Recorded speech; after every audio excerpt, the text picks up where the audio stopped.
The tarmac scar of the moss road floats among the emerald blooms of the Moyne Moor, the great moss, its swathe smooth-edged and bald.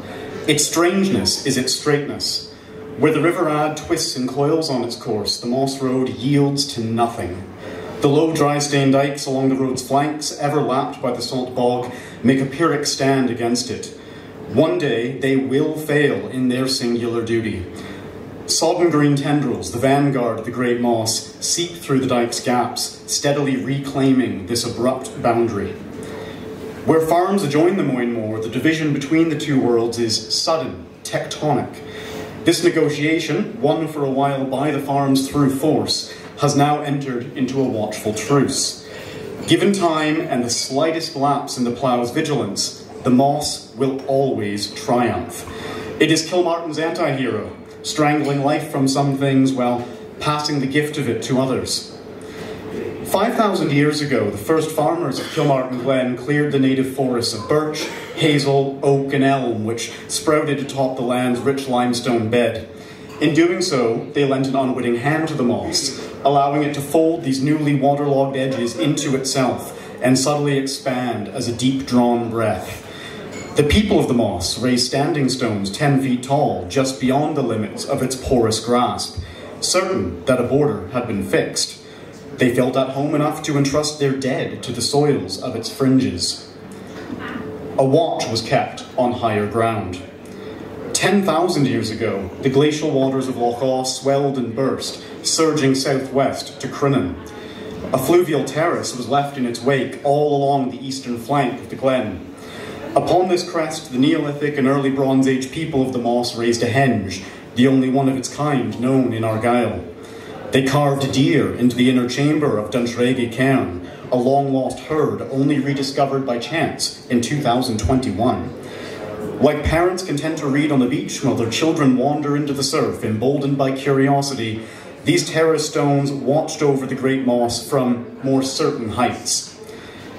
Perhaps their children's children did not notice the moss's stealth return, at least at first. Scouts of salt, washed in where the River Ad's tidal waters, slowly resettled the great moss's borderlands. The climate turned cooler and damper, an open invitation for expansion. We know this because peat bogs write their own chronicles. Secreted within the pollens, spores, and microscopic beings entombed in the peat is an invaluable archive of felled forests, increased rainfall, and distant cataclysms.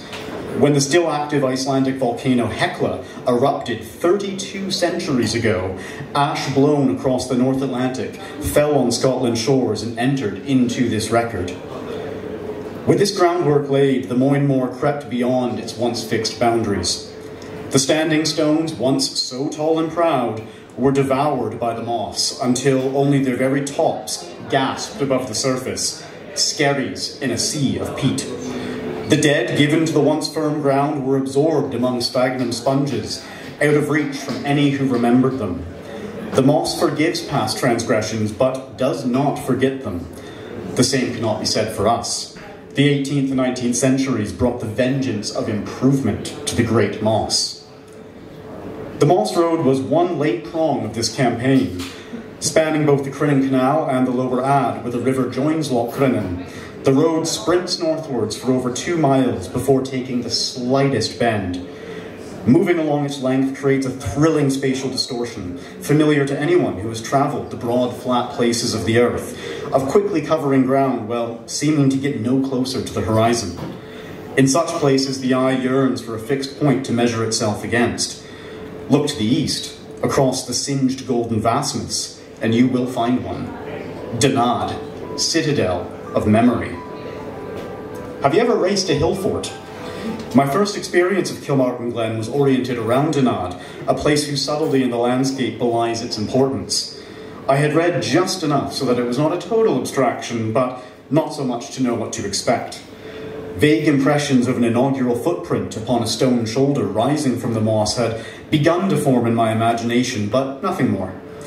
Picking up pace as I cycled along the southern leg of the Moss Road, the River Ad formed a zigzagging arrow pointing at and pouring out from the eastern hills. Danad is dwarfed by those hills, which in that moment were cast in a flattening shadow. In contrast, the great moss basked in a luminous spotlight which intensified its presence, while rain-kissed stones of the fort shimmered like the boss of a bronze brooch. Indeed, such wonders were made here when metal meant magic.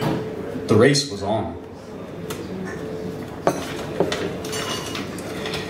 Something I still don't quite understand, nestled somewhere between my childhood and my diaphragm, triggered in me a spontaneous euphoria. I threw back my head and cackled mad laughter into the wind. For a few precious moments, my usual intense self-consciousness was gone, and I hooted and hollered and shouted vague challenges at no one like a drunken cowboy. The Moyne Moor became a fast-moving blur around Dinard, and as I pedalled forward parallel to the hill fort, it seemed to glide and creep in slow motion over the moss in the opposite direction. Is this the same rush of spirit the first monks felt, whose calling drove them to seek Dinard from the soul centres of Iona, Whithorn, Cashel, and Ulster? Did Angus, son of Fergus, draw from this same well of culmination as he led the warriors of Pictland past the moss to pierce the stone heart of the Gaels? Perhaps not, but like the great moss, they have no words to speak for them. Only by delving into our own reasons for seeking places like Dinard can we begin to understand that connection. Thank you very much.